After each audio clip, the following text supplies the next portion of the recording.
ರೇಣುಕಾಸ್ವಾಮಿ ಕೊಲೆ ಪ್ರಕರಣದಲ್ಲಿ ಜೈಲು ಪಾಲಾಗಿರುವ ನಟ ದರ್ಶನ್ ಅವರನ್ನು ಭೇಟಿಯಾಗಲು ಪರಪ್ಪನ ಅಗ್ರಹಾರ ಕೇಂದ್ರ ಕಾರಾಗೃಹಕ್ಕೆ ನಟಿ ರಕ್ಷಿತಾ ಹಾಗೂ ದರ್ಶನ್ ಪತ್ನಿ ವಿಜಯಲಕ್ಷ್ಮಿ ಆಗಮಿಸಿದರು.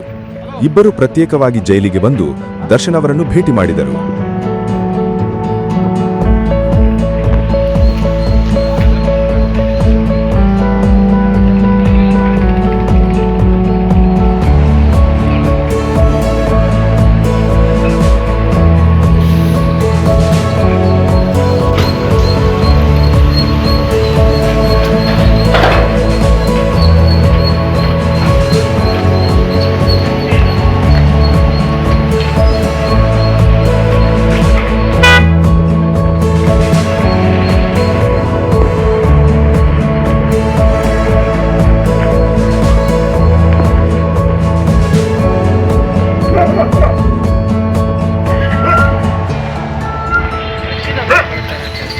ದರ್ಶನ್ ಜೈಲು ಸೇರಿದ ಬಳಿಕ ನಟಿ ರಕ್ಷಿತಾ ಎರಡನೇ ಬಾರಿಗೆ ಗೆಳೆಯನನ್ನು ಭೇಟಿಯಾಗಲು ಬಂದಿರುವುದು ಗಮನ ಸೆಳೆಯಿತು.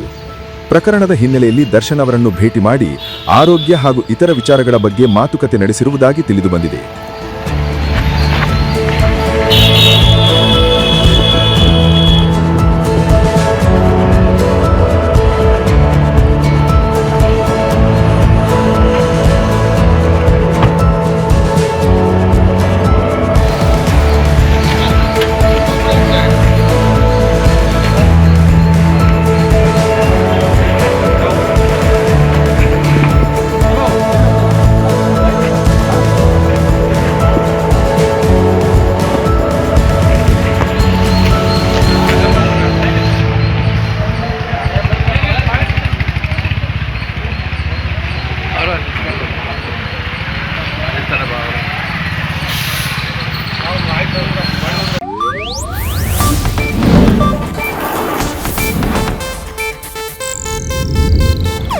ಇದು ಏಷ್ಯಾನೆಟ್ ನ್ಯೂಸ್ ನೆಟ್ವರ್ಕ್ ಪ್ರಸ್ತುತಿ.